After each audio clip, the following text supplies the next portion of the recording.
জামিল, আজকে তোমার কাছে কি বয়স পাওয়া যাবে? গাইস, ইদানিং শিক্ষকদের উপর অনেক অত্যাচার চলছে।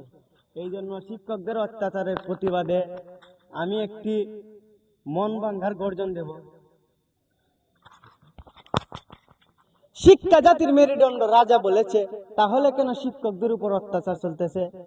সরকারি চাকরিয়ানদের বেতন হলো 90,000 1 লাখ টাকা, আর সরকারি মাদ্রাসার শিক্ষকদের বেতন কেন 15-20 হাজার টাকা? তাহলে কিভাবে শিক্ষা জাতির মেরুদণ্ড হয়? প্রশাসন যদি শিক্ষকদের বেতনের খোঁজ খবর না লয়। ধন্যবাদ তোমাকে অনেক সুন্দর বয়স দেওয়ার জন্য।